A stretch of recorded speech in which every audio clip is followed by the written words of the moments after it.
দর্শক মণ্ডলী, আমি এখন একটা জুম পার হচ্ছি, জুমে মানে বাগান আর কি। এখানে অনেক ধরনের চাষাবাদ দেখতেছি,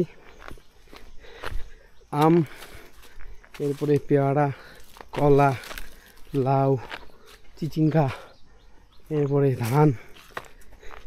জুমে আসলে অনেক কিছু চাষ হয়। এই যে আম গাছগুলো দেখতেছেন, আম গাছগুলো সুন্দর সুন্দর আম গাছ, এগুলো অনেক কলম করা গাছ।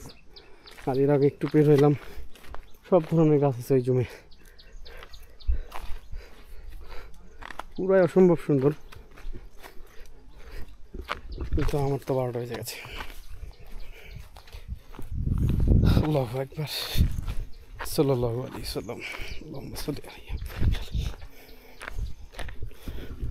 পাহাড়িরা আসলে এই যে উপর থেকে, ওই পাহাড় থেকে আসতেছি আমরা। আজকে আকাশটা অনেক সুন্দর সুন্দর। আকাশে সামনে যে পাহাড়গুলো দেখতে পাচ্ছেন, এগুলোতে ফুললি জুম। আমরা গতকালকে আবহাওয়া পাড়াতে ছিলাম, আজকে আমরা আরেকটি পাড়াতে যাচ্ছি। যাওয়ার পথে এই জুমটা পড়লো। আমাদের এক্সপার্টরা ম্যাপ দেখতেছে কোথায় যাওয়া যায়, কিভাবে যাওয়া যায়।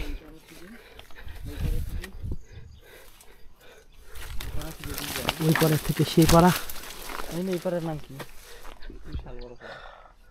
কত সুন্দর দেখেন। উপরে এত উঁচুতে মানুষ জুম দিয়েছে, মাশাআল্লাহ। মানুষ এত কষ্ট করে জুম চাষ করে। আমরা তো সমতলে চাষবাস করি, আসলে ওইভাবে কষ্ট বুঝতে পারি না, কিন্তু যারা এখানে চাষ করে তাদের আসলে অনেক কষ্ট। কারণ একটা আম যদি চাষ করে, সেটা বাজারে নিয়ে যেতে অনেক কষ্ট, ধান সেটারও কষ্ট, ফল ফ্রুট না হয় নিজেরা খেলো। কেমন লাগতেছে আরিফুল ভাই? ভালো লাগতেছে ভাই। মজা পাচ্ছেন? আপনার তো মজার দরকার নাই, আমাদের হোস্ট আরিফুল ভাই। তো দর্শক, আমি আসলে অতটা এক্সপার্ট নই, এই জন্য মনে হয় একটু বেশি কষ্ট হচ্ছে। কিচ্ছু করার নাই, আসছি, শেষ করে যেতে হবে, এটা হচ্ছে বিষয়। এখন মেজর কোনো সমস্যা না হলেই হয় আল্লাহর রহমতে, ইনশাআল্লাহ।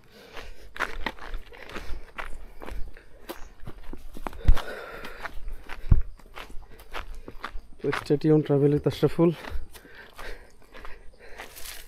এখন আমরা একটু জঙ্গলের ভিতরে ঢুকবো জুম ছেড়ে। ও বাপস, পিচ্ছিল আছে।